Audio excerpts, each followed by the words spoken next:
E aí fui ampliando os negócios. Hoje eu tenho 2 corretoras e educação financeira continua dentro de mim, trabalhando nas redes sociais e compartilhando. Foi assim que eu cheguei até aqui. E a gente via muito isso em consultoria, né? Da mulher que não tinha o controle do que estava acontecendo e ela ficava perdida, porque num dado momento ela precisava lidar com as finanças dela e ela não sabia por onde começar. Então é um assunto extremamente importante que tem espaço para a gente ficar aqui conversando o dia inteiro. É interessante isso que você falou, porque tem pesquisas, né, mostrando que os influenciadores falam muito de cripto, de ações, desses investimentos que são mais interessantes, arrojados e glamurosos, mas eles atendem a uma parcela muito pequena da população. A grande maioria não precisa disso tudo, se não quiser. Mas se ela olhar para o básico, ela já está muito melhor do que ela estava antes. Porque reserva de emergência e aposentadoria financeira todo mundo precisa. São investimentos necessários. Todos os outros investimentos são investimentos desejáveis. Eu desejo viajar, eu desejo trocar de carro. Mas reserva de emergência e aposentadoria eu tenho o quê? Porque eu vou precisar deles. Conheço gente dentro de casa, assim, dentro da minha família, que passou por isso, que tinha patrimônio, mas o patrimônio todo imobilizado. E aí, quando a pessoa morre, ela não tem dinheiro para acessar aquilo, fazer o inventário, e aí fica todo imobilizado, e aí não pode vender, não faz o inventário, tem multa. É uma situação super complicada. Então é por isso que o seguro, ele faz total sentido dentro de um planejamento financeiro. Então a pessoa que não olha para o seguro de vida como um potencial ali para aumentar o valor da sua carteira, principalmente para aquele corretor que já tem uma carteira de clientes de outros ramos, e ele pode fazer um cruzamento porque atrás daqueles ramos todos tem pessoas, né? Ele está perdendo dinheiro. Desmistificar um pouco, porque finanças não é um assunto necessariamente técnico, ele pode se tornar técnico, mas você lida com dinheiro todo dia. E você tem que aprender minimamente a lidar bem com dinheiro, porque senão ele que vai bagunçar com você. Grana, money, cascalho, tilim-tilim, faz-me rir. Quando o assunto é dinheiro, não importa o adjetivo. Todo mundo para ouvir. E aqui na Capemisa a gente sabe, proteção financeira é planejamento financeiro. E planejamento financeiro é saúde mental. Depois dessa introdução de milhões, nada como uma convidada super especial, educadora financeira, empreendedora, corretora de seguros, mãe, Juliana Frota. Seja muito bem-vinda ao nosso podcast. Muitíssimo obrigada, é um prazer enorme estar aqui com vocês. Obrigada pelo convite, temos muito para conversar hoje. Com certeza. E depois dessa apresentação e dessa introdução, vamos para a nossa vinheta? Eu sou o Pepe. E eu sou a Carol. E você está no Podcap, o podcast Capemisa. Roda a vinheta.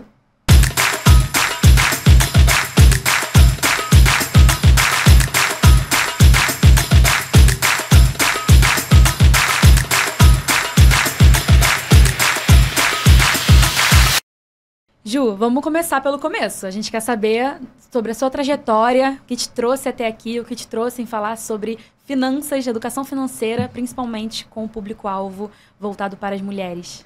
Bom, a minha trajetória ela é um pouco inusitada porque eu não vim do mundo financeiro. Eu comecei na comunicação. Então, eu também era de comunicação, trabalhei no marketing também. Só que eu fiz jornalismo e comecei a trabalhar com empresas do mercado de seguro e do mercado financeiro logo no início. Então, desde a época de estagiária, já tem algum tempinho. E aí, eu fui me apaixonando pelo tema.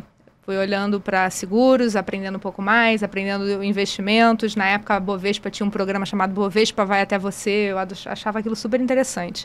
Não existia rede social ainda, nada disso. E fui me aculturando muito sobre isso. Depois disso, eu fui para dentro da seguradora. Então, eu passei pelo outro lado do balcão e trabalhei com seguro de pessoas também, vida, previdência. E, num dado momento, eu saí da seguradora. A seguradora passou por uma reestruturação na época. E eu estava junto com meu marido, que também era do mercado, só que da área comercial. E a gente falou assim, cara, vamos voltar para o mercado ou a gente vai fazer uma coisa diferente? Né? E aí a gente pensou bastante e falou assim, poxa, por que não empreender? Né? A gente não queria ficar mais naquele ritmo de trabalho. Eu tinha uma frustração muito grande quando era da comunicação, que é você trabalhar o conceito de educação financeira, trabalhar temas que são extremamente importantes e relevantes para a vida das pessoas, mas você não tem muita ingerência do que acontece na ponta, porque você não está ali no campo, né? Uhum. E aí ele falou assim, bom, ele era do comercial, falei, vamos juntar as duas pontas aqui e vamos empreender. Começamos como corretor de seguros. E aí a gente foi começar do princípio. Começamos como corretor de seguros, tiramos a SUSEP, fomos aquele velho conhecido, né? O corretor pastinha, de porta em porta, fazendo toda aquela trajetória tradicional. Só que a gente queria fazer alguma coisa de diferente.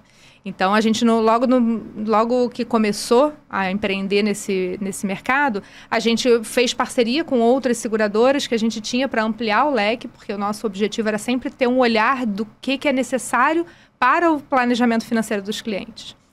E aí foi muito interessante, porque a gente percebeu que, na medida em que a gente falava de seguro, as pessoas não entendiam muito. E o discurso era muitas vezes pesado, assim, você tem que falar de morte, né? As pessoas não querem olhar para isso dessa maneira. Tem muito tabu. Eu lembro que eu usava uma vez a expressão, você tem que levar o cliente para passear no trem fantasma. E eu achava aquilo horrível. Eu falei assim, gente, eu não vou levar meu cliente para passear no trem fantasma, né? Mas ele precisa disso.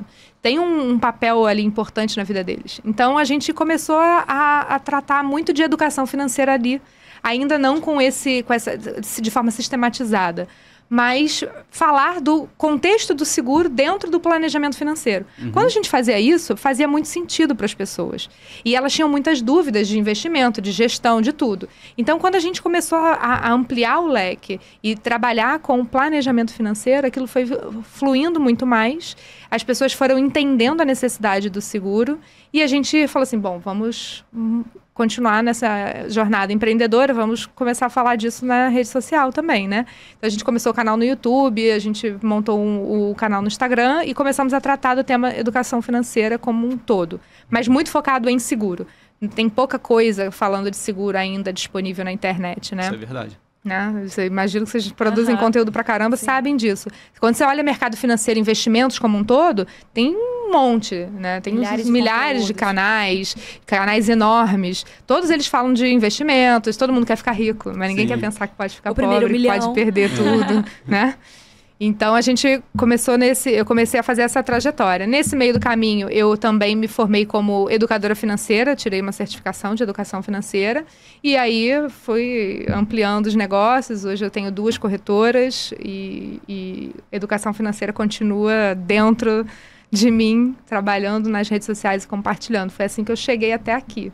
Você falou muito sobre, não utilizou o termo, mas muito sobre conscientização, né, Ju? Sim. Tudo dentro do planejamento financeiro, da área de finanças, do seguro de vida, como tudo isso está atrelado e as pessoas precisam ter conscientização dessa importância. E falando sobre importância, a gente queria saber um pouco também sobre o protagonismo das mulheres nesse processo de educação financeira, né? Qual a importância desse protagonismo feminino nesse processo?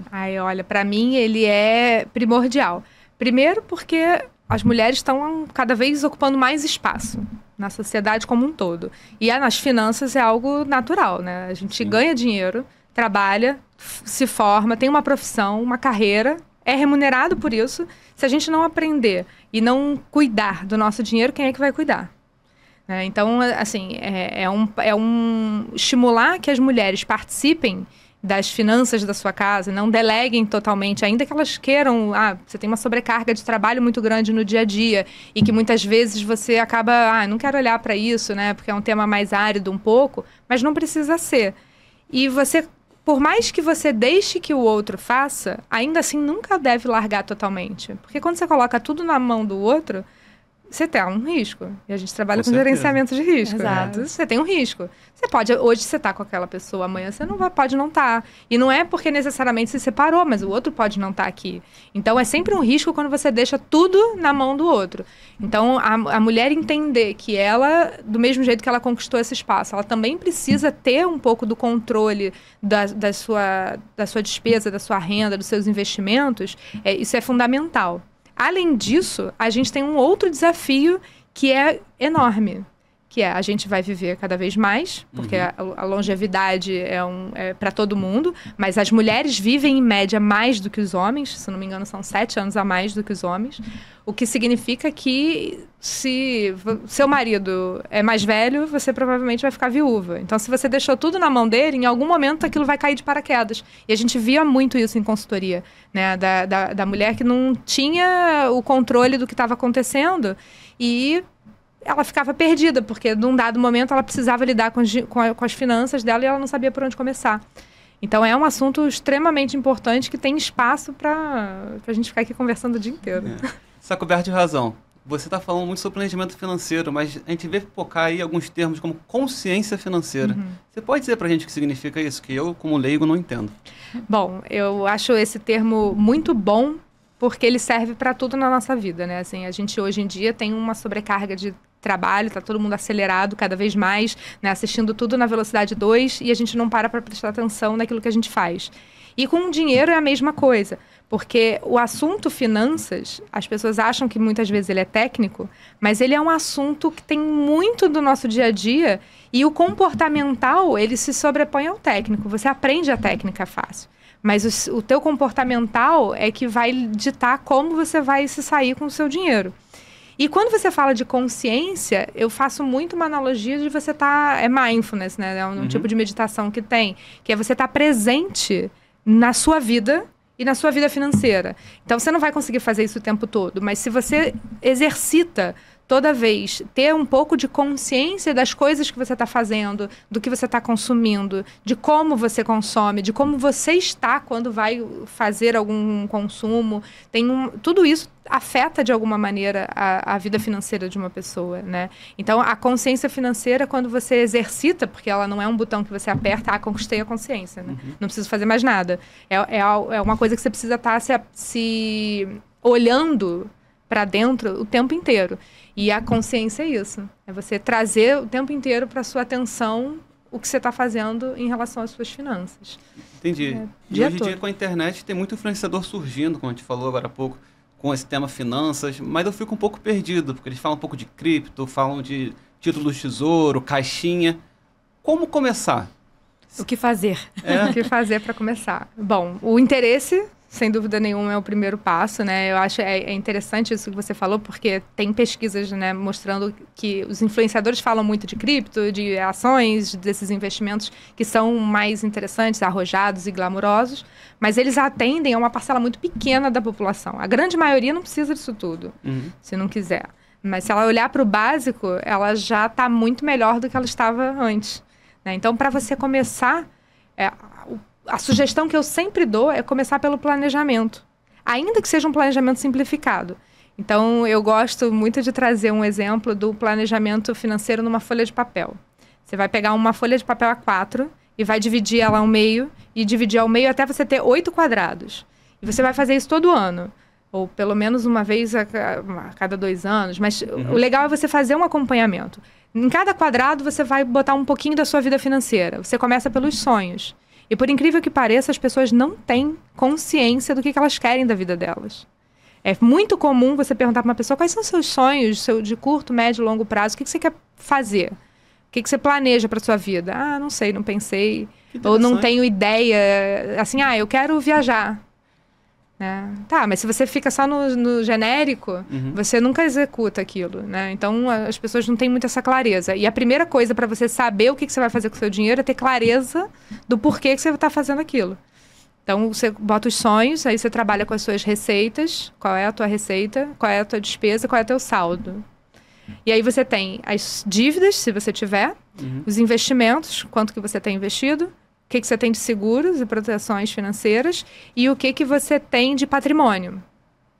Isso te dá um raio-x de como é que está a sua vida financeira hoje. Que você já consegue olhar para ela e falar assim, poxa, eu tenho muitos sonhos, porque isso também é comum. A pessoa fala assim, eu tenho uma renda de X, mas eu quero viajar, trocar de casa, trocar de carro, quero fazer não sei o quê. Quando você olha, não cabe tudo na receita. Então, quando você coloca isso no papel, você começa a ter o teu planejamento te diz como é que você está. E para onde você vai começar. Então, você está com dívidas muito altas, você precisa diminuir as dívidas. Você tem margem, tem saldo positivo? Ou seja, você tem margem no teu orçamento para você investir? Porque os seus sonhos, geralmente, não cabem no teu mês a mês.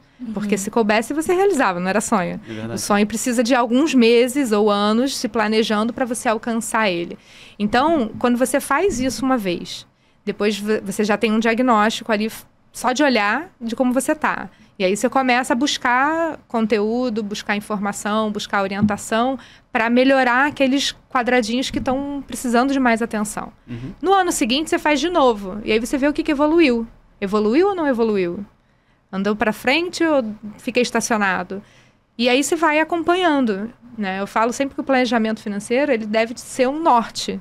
Você sabe mais ou menos para onde você quer chegar, você olha para aquele caminho, eu tô indo naquela direção. Ao longo do tempo, você vai se desviar. E aí você sempre vai voltar para esse planejamento e falar, para onde eu estava indo, né? Me perdi no caminho. Acontece. Beleza, volta aqui, faz um retorno. Agora, se você não olha nunca, você vai descobrir lá na frente que aquele sonho que você tinha lá atrás ficou tão distante, você não chega nele, entendeu? Sim. Muito boa dica. Se você gostou também, a gente vai colocar na descrição do vídeo aqui para você fazer o download do papel com os 8 quadrantes para você conseguir começar a se planejar. E não se esqueça, imprevistos podem acontecer e acontecem. Gil, você falou sobre o que fazer, né? Inclusive, eu já vou baixar esse material. Você é a primeira a tá baixando. Vocês vão ficar para trás. Mas eu quero saber também um pouco sobre os desafios, né? Porque você falou, a gente determinar esses sonhos é importante para saber o que fazer. Mas quais são os principais desafios que as pessoas encontram nesse processo? Porque, às vezes, as pessoas nem sabem quais são as dúvidas que elas têm. Sabe? Quando o professor ensina algo e você fica...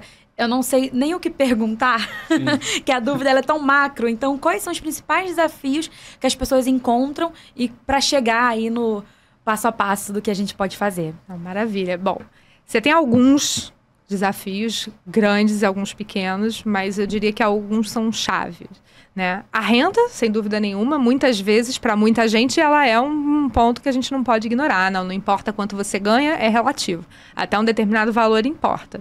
Mas... depois desse valor, que você tem ali a sua vida minimamente estruturada, né, com uma receita que você consiga ter o mínimo de qualidade de vida, dali para frente, o grande desafio é comportamental. Não é técnico, não é aonde investir, não é o que fazer com dinheiro, é a cabeça. Porque você imagina o seguinte, é igual a alimentação. Qual é a dificuldade de você fazer a alimentação correta, toda regradinha, com alimentos saudáveis, sem comer industrializados.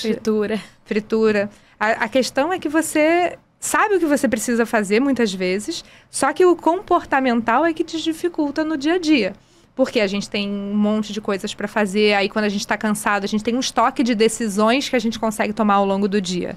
Então, conforme vai chegando perto do final do dia, perto do horário do almoço, que você vai ficando mais cansado, o seu nível de energia baixa, tomar essas decisões que são boas para você, que são necessárias, mas que não são tão gostosas quanto aquela que você se permite, né? Eu mereço e tudo mais, é difícil. Então, no dia a dia, é muito difícil você resistir a essas tentações. Você pensa que você tem você, com o seu planejamento financeiro e seus sonhos, querendo racionalmente fazer um determinado movimento. Mas você tem a vida acontecendo, dizendo assim, não, mas vamos lá, só agora naquele shopping, vamos lá, só agora naquela viagem, só agora comprar essa coisa, só agora aconteceu um imprevisto que eu tenho que pagar determinada coisa que eu não estava planejando, né? Então, é um mundo... que é o canto da sereia, né? O mundo indo ali contra você o tempo inteiro para você se provar e resistir a essas tentações. Então, essa parte comportamental das finanças, e as finanças comportamentais têm crescido muito nos últimos anos. Recentemente morreu o Daniel Kahneman, que foi o ganhador do Prêmio Nobel, que fala de finanças comportamentais, assim, tem estudos brilhantes sobre isso. É muito difícil você ter esse autocontrole no dia a dia. E esse é o grande desafio para todo mundo. Então, é comum, a gente já pegou vários casos em consultoria de clientes assim, que a pessoa ganha 50 mil reais e ela tem 15 mil de dívida. E ele fala assim pra você rindo, eu sou um ótimo pagador de boleto. Cara, por que não, em vez de pagar boleto com dívida, não investe e junta, sabe? Sim. Porque é o mesmo processo, mas não é fácil. Então, não é só a renda. A renda, ela é importante, sim, mas a questão comportamental, ela interfere muito no dia a dia. Passado isso, aí você tem a parte técnica. Então, o planejamento financeiro ele vai te ajudar, porque você vai olhar para ele. Toda vez que você se desviar, você volta e fala, putz, dei essa mancada aqui, mas tudo bem, vida que segue. Mas eu tenho uma referência para me ajudar a me trazer para a realidade, porque muitos projetos são longos. Quando a gente fala de aposentadoria financeira, você vai precisar se manter nesse planejamento 10, 20, 30 anos. Né? Então, esses são desafios grandes para esses projetos de longo prazo, principalmente. Sim. E saber de onde você parte é mais fácil saber onde você quer chegar, né? Porque se você não sabe saber para onde você não quer voltar. Exatamente, perfeito. E falando sobre comportamento, vamos falar um pouquinho sobre infância? Bora. A gente sabe que a técnica do cofrinho, né, ela é bem importante. Eu tenho um caso pessoal comigo, com meu pai. Ele sempre me ensinou ali, botar a moedinha no cofrinho. E isso, acredito eu, que tenha aflorado essa questão de guardar dinheiro que eu desenvolvi na minha fase adulta. E aí a gente queria saber um pouco da importância desse trabalho com os pequenos desde sempre, porque mudar a chavinha quando a gente já é um adulto, aparentemente parece ser mais difícil do que você ensinar a criança desde sempre sobre educação financeira. Pode falar um pouquinho sobre isso? Com certeza. A parte da infância é onde a gente é uma esponja, né? Então a gente absorve tudo que está à nossa volta. Então, quando você passa e você tem a sorte de ter bons exemplos na infância, provavelmente você vai se tornar um adulto com uma relação mais saudável com o dinheiro, né? Uma estrutura financeira melhor e tudo mais. Eu também tive essa sorte. Meus pais nunca foram investidores, nada disso. Mas, pelo contrário, assim, meu pai é todo organizado, daquele que organiza tudo mesmo, controla os gastos e tal. E eu aprendi isso com ele, né? A coisa que ele mais tinha horror era ter dívida. Então, isso molda muito a gente. Porém, você imagina o seguinte, como é que você quer ensinar o seu filho se você não trabalha em você? A gente ensina muito mais pelo exemplo. Porque o seu pai não sentou para você e te ensinou tudo o que você precisa fazer. Mas você via no dia a dia a forma como ele lida com dinheiro também. Ele tinha o cofrinho, mas você via que ele não rasgava dinheiro na esquina. Né? Que ele dava valor às coisas que ele tinha comprado. Né? Você absorve, porque a gente busca coerência. Então eu não posso virar e falar assim, olha, faz isso e eu faço o oposto. Né? Que nem dizer que o filho tem que comer brócolis, mas você só come tranqueira. Como é que você quer ensinar o teu filho a comer direito se você não come bem? Então, eu acho que o exemplo para as crianças, ele é muito importante. Você tem as técnicas do cofrinho, que são legais. Você falar sobre dinheiro abertamente com a criança, né? Tentar não botar a culpa do seu trabalho, a responsabilidade. Não, eu tô fora porque a mamãe tem que trabalhar para ganhar dinheiro. Quando você faz isso, você está criando na criança uma imagem de que o dinheiro é ruim, porque o dinheiro tira minha mãe de casa. Verdade. Então, quando a gente tem que tomar cuidado como a gente fala determinadas questões para a criança, é muito importante porque você vai repetindo aqueles mantras a vida inteira, ela cresce com crenças que podem limitar ela. Mas, mais importante que isso, é você ter uma relação saudável com o dinheiro, você buscar ter uma vida financeira saudável, equilibrada, para transparecer isso para o seu filho e ir mostrando para ele no dia a dia, olha, isso aqui a gente não pode fazer agora, isso aqui a gente tem que juntar. Então a gente vai fazer, mas não dá, tem que esperar. Por que tem que esperar? Porque não cabe no dinheiro do mês. E aí você vai dando pequenas explicações ao longo do próprio dia a dia. A criança entende, né? Sim. Ela entende. Não sei se você sabe, mas a Carol anota tudo que ela gasta. Tudo. Compra uma bala, ela anota. Anoto mesmo. E isso me faz lembrar que renda é diferente de orçamento pessoal e familiar.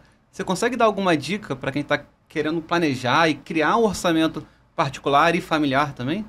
Bom, vou tentar, porque assim, de forma genérica é muito difícil, porque cada um tem um jeito, né, de fazer as coisas. Então, a primeira dica, e aí a dica mesmo, é o autoconhecimento. Por quê? Porque ela gosta de anotar. Você gosta de anotar? Não. Então não adianta eu falar pra você, anota, porque você não vai anotar. Porque não tá no teu jeito de ser. Eu gosto de anotar tudo. Se eu chegar pro meu marido, ele não anota nada. Não vai funcionar. Então eu anoto, ele não. E aí, quando você percebe como você é com organização de uma forma geral, como é que você organiza a sua vida? Isso já te dá um cheiro de como é melhor para você. Então eu vou controlar pelo aplicativo, porque eu vivo no celular e o celular já está ali na minha mão e é fácil, é automático para mim? Beleza. Não, eu preciso do papel. Então eu sou daquela que anoto num caderninho e aquilo vai funcionar para mim. Eu vou ter um planner impresso. Super colorido. Cheio de desenhos, não importa. Não, eu vou ter um papelzinho, um caderninho básico. Qualquer técnica que você usa, funciona. O problema é que muitas vezes a gente quer usar técnicas que não funcionam pra gente. E aí não vai funcionar, porque você vai fazer o primeiro mês e não vai fazer no segundo. Né? Então, o importante é ter constância. Então, esse é um outro ponto. E a dica que eu dou é tentar não começar num planejamento da NASA. Você não precisa disso. Mas se você começa com pequenas coisas, pequenas mudanças no dia a dia que vão fazendo a diferença. Por isso que eu gosto daquele exemplo do planejamento na folha de papel. Porque ele é simples de fazer. Eu poderia fazer aquela mesma versão num relatório com 50 páginas, todo detalhado e tudo mais. Mas na prática não adianta você detalhar tanto, porque as coisas mudam com o passar do tempo. Então, você não precisa ter o planejado no detalhe. Você precisa ter, em linhas gerais, os grandes números e os orçamentos do que você pode, até onde não pode, os limites, estabelecer esses limites e começar. Depois você vai tomando gosto, se você se interessa mais pelo assunto. Não, poxa, eu quero uma planilha maneira, cheia de gráficos e tal. Tem gente que se adapta, né? O importante é você primeiro conhecer o que funciona para você e buscar seguir naquele método. Ou seja, autoconhecimento antes de mão na massa, para a coisa funcionar. Mas muitas vezes o autoconhecimento vem com a mão na massa. Você tem que...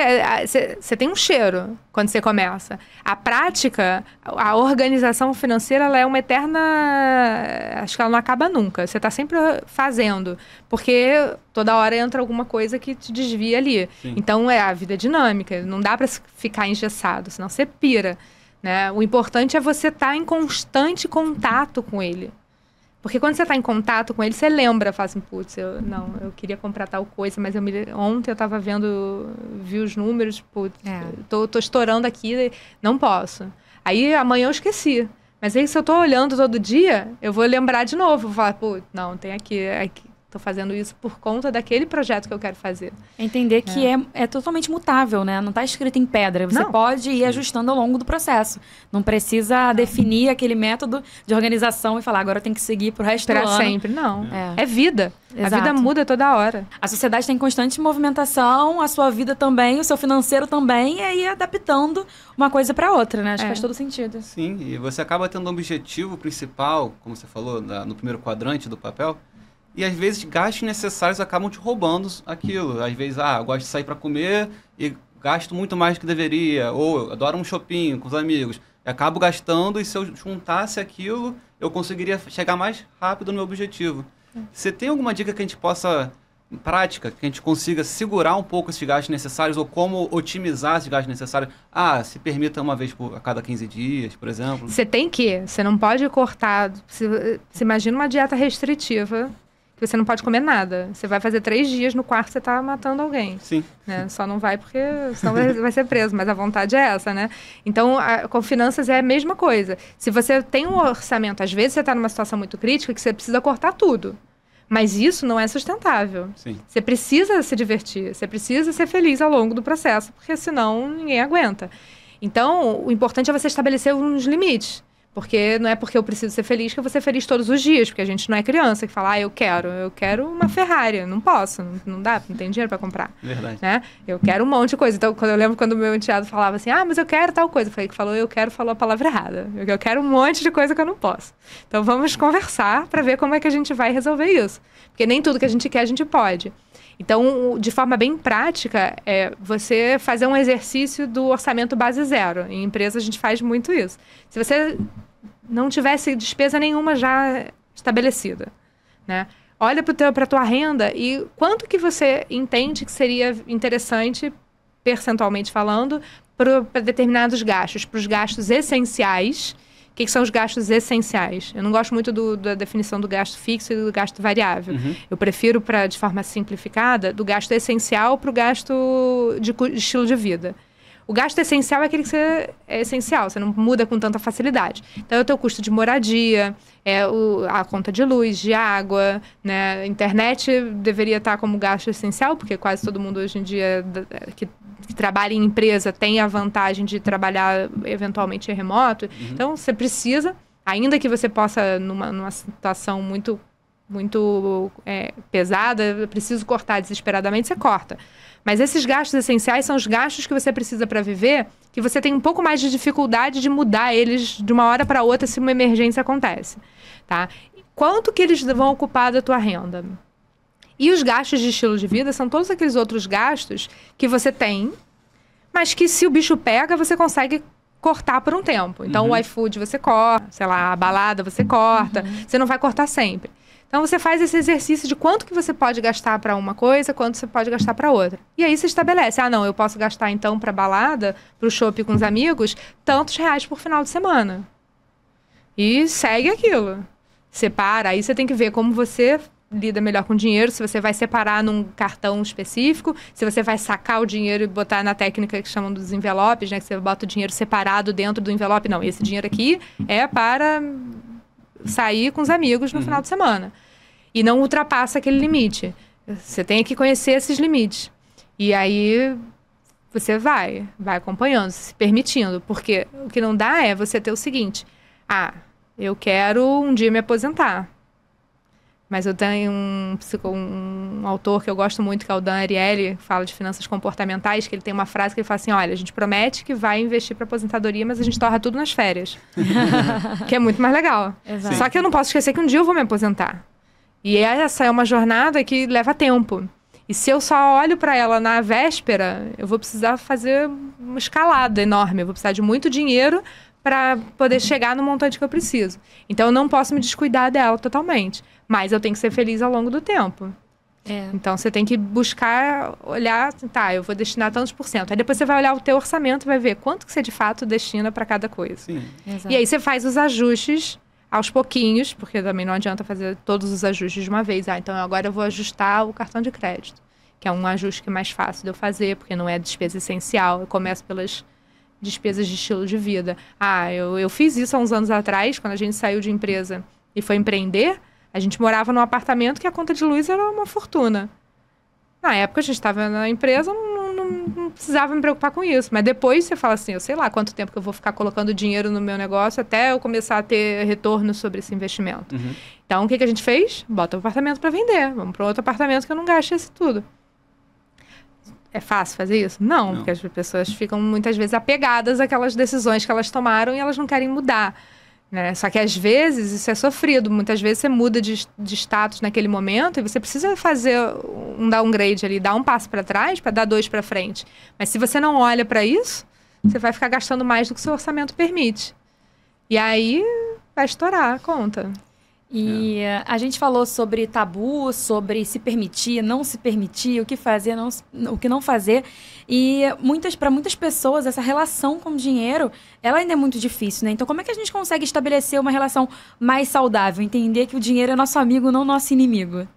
O dinheiro é sempre amigo, ele é para resolver os nossos problemas, né? As coisas que a gente quer usufruir, qualidade de vida, a gente depende do dinheiro.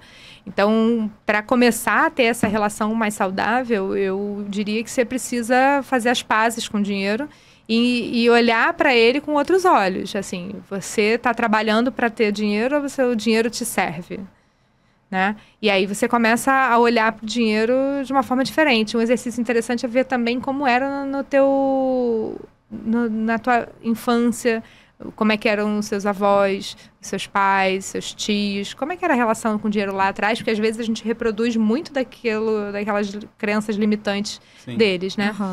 Mas no momento que você olha para isso e depois busca conhecimento. Então, poxa, deixa eu estudar um pouquinho mais para entender como funciona, para eu não ficar na mão de um profissional que muitas vezes defende só uma bandeira e está olhando para o que interessa para ele e não está olhando para a minha necessidade.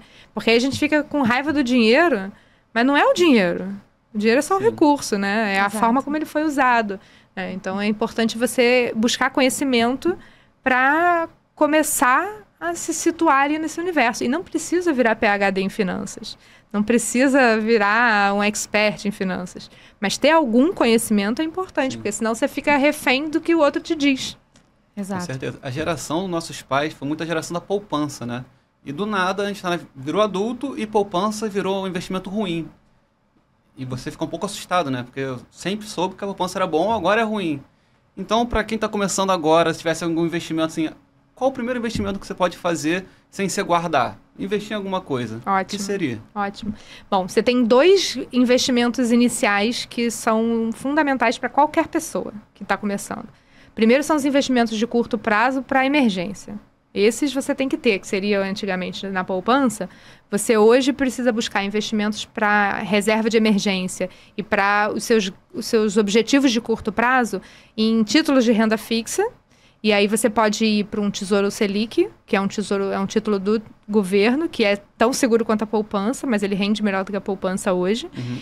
Ou buscar contas remuneradas de bancos digitais que paguem 100% do CDI.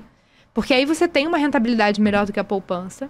E o dinheiro tem liquidez para você usar numa emergência, para você usar para projetos de curto prazo. Não precisa inventar a roda. Se você faz isso, você já está bem. O importante é construir essa reserva e ter sempre um dinheiro investido lá. Porque senão acontece alguma coisa, você não tem de onde tirar, vira dívida. Porque aí você vai precisar buscar crédito, né? É mais caro isso.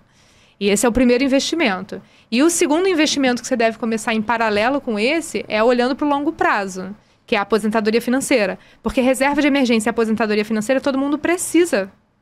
São investimentos necessários. Todos os outros investimentos são investimentos desejáveis. Eu desejo viajar, eu desejo trocar de carro. Mas reserva de emergência e aposentadoria eu tenho o quê? Porque eu vou precisar deles. Então, para aposentadoria, para longo prazo, a melhor coisa para 99% das pessoas é previdência privada. Mas não do grande banco.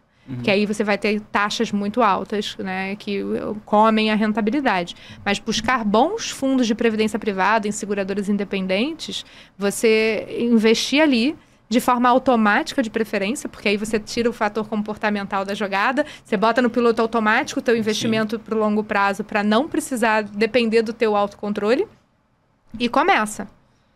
Se ao longo do tempo, ao longo da vida, você vai estudar mais, vai se interessar mais e quiser sofisticar esse mix, você pode.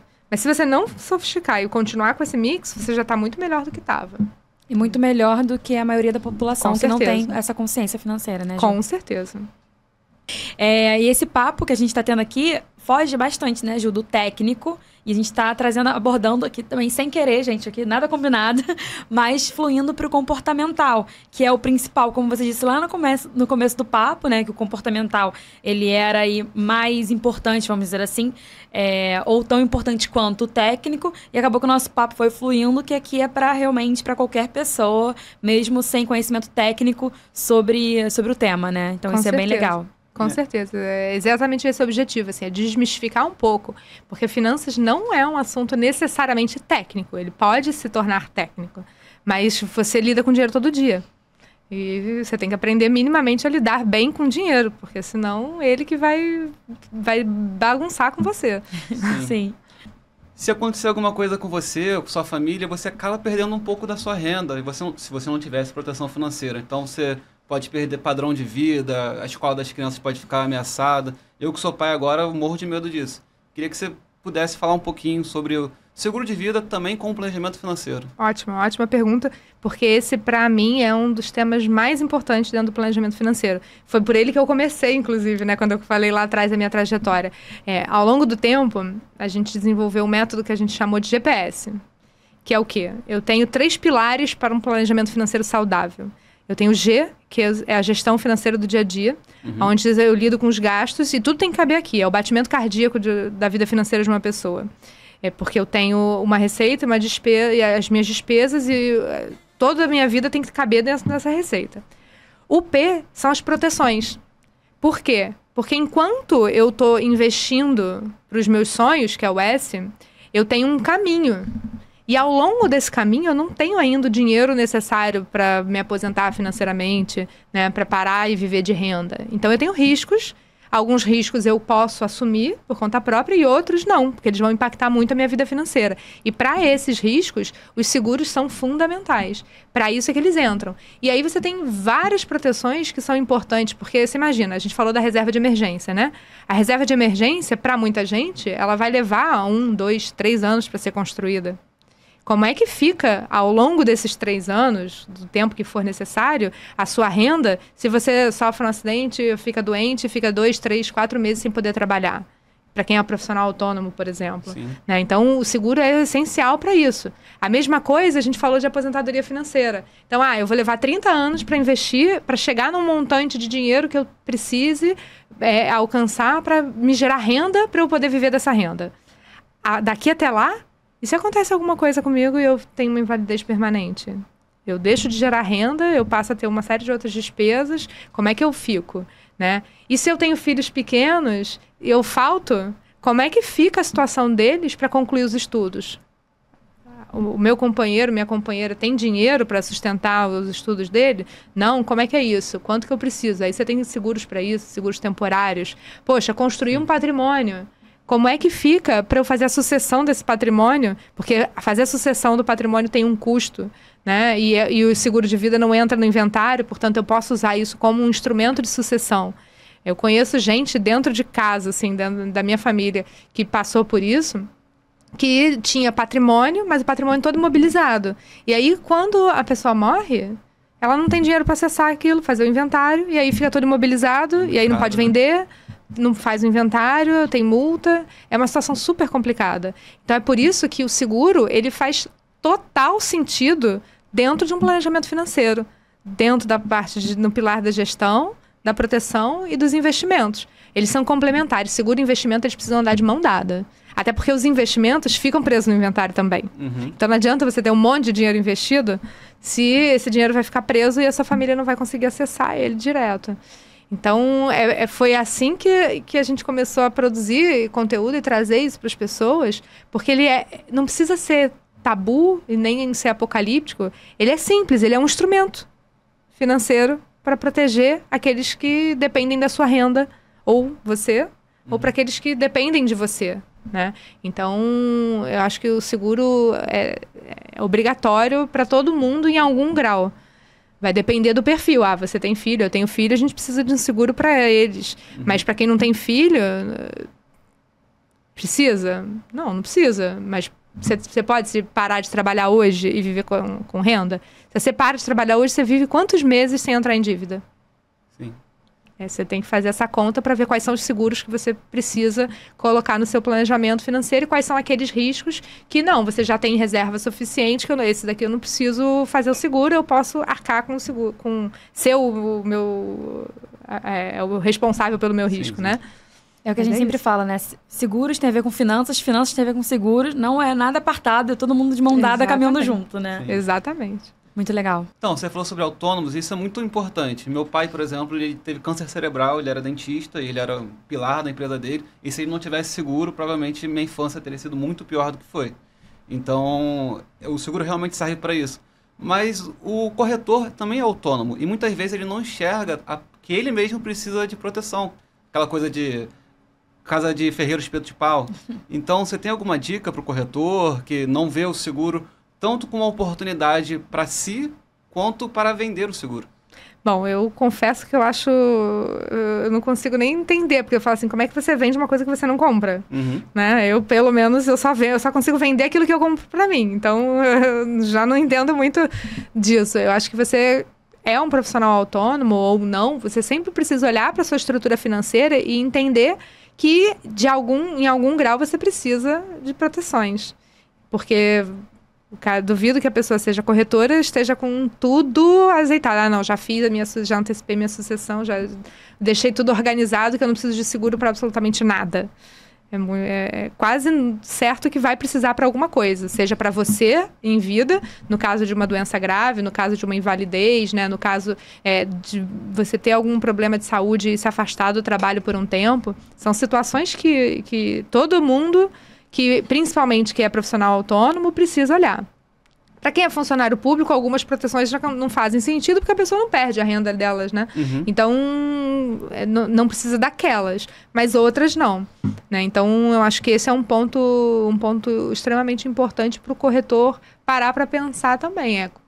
Você quer passar a verdade e facilitar a sua venda, fica muito mais fácil quando você fala assim, cara, esse seguro aqui eu fiz para mim, para o meu filho.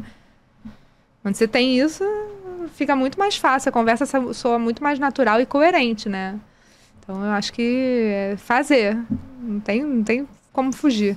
Sim. E a gente falou sobre dentista, corretor, mas também é importante a gente lembrar, né, das novas profissões, né? O youtuber, o influenciador, né? Tem outras profissões também que estão chegando no mercado, que são autônomos e que essas pessoas também precisam tomar essa consciência para si, Sim, e estão buscando, sabia? Sim, Estão buscando seguro, sim. É isso, muito legal, essa consciência da galera que tá chegando agora, né? Não, acho que tem uma turma mais nova que tá chegando que já vem com um outro nível de consciência. Até por causa das redes sociais. Sim. Porque tem muita gente falando de finanças, então tá sendo interessante observar isso, assim. Tem uma galera nova chegando e buscando informação. Eu percebo muito por causa dos comentários que recebo. Muitas vezes as pessoas escrevem e gente buscando seguro, né, nas empresas como a nossa, como a minha, que são novos. Então eu acho muito legal ver que tem um futuro grande aí pela frente para o mercado financeiro como um todo e para o mercado de seguros. E não só isso, a gente vê os dados da central do corretor Capemisa, que é uma central que os corretores têm acesso. Cada vez mais tem corretores mais jovens e usando a rede social também para vender seguro, para falar sobre proteção de uma maneira diferenciada, deixando de ser aquele corretor que você falou no início, da pastinha, para ser o corretor do digital, do online, da conexão. Isso é muito legal. É muito bacana mesmo. Inclusive, ele falou da central do corretor, o nosso portal do cliente também, ele também mostra um perfil bem jovem de pessoas que acessam, né? Então, a gente está identificando essa galera jovem que está entrando no mercado de trabalho, está construindo carreira agora, realmente se interessando, mas não só por finanças, mas também por seguros e vice-versa. Isso é muito bom. Isso é incrível. E você pode falar um pouquinho também do corretor que ainda não vê o seguro de vida como uma opção no leque dele de produtos? Tá perdendo dinheiro. Com certeza está perdendo dinheiro, porque o mercado de seguro de vida, ele ainda tem um potencial enorme pela frente, porque tem muito pouca gente, comparado, né, à população como um todo, tem muito pouca gente que tem seguro de vida e todo mundo precisa. Então, ele tem um espaço enorme.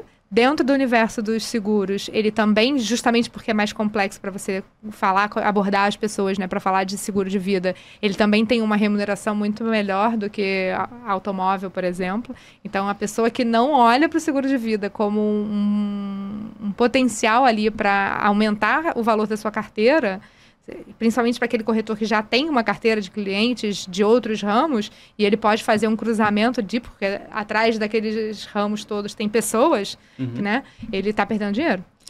Parafraseando o nosso diretor comercial, Fábio Lessa, ele está perdendo um oceano azul de oportunidades, com né? Certeza, com certeza. Então, finalizamos. Ju, muito obrigada. Foi um prazer ter você aqui conosco, uma mulher incrível que sabe tanto sobre o universo de finanças, né? Um universo que ainda é predominantemente masculino. Então, para mim, é um prazer duplo ter você aqui com a gente. Então, muito obrigada. Eu que agradeço o convite, agradeço a participação. Foi maravilhoso, eu adorei. Sempre que quiserem, estou às ordens. Pode contar comigo. É um tema que eu sou apaixonada e eu espero cada vez mais que outras pessoas e principalmente outras mulheres se apaixonem por esse assunto também, que é extremamente importante. Com certeza. E, Juliana, aproveitando que a gente está no mês da educação financeira, você pode olhar para aquela câmera e dar alguma dica?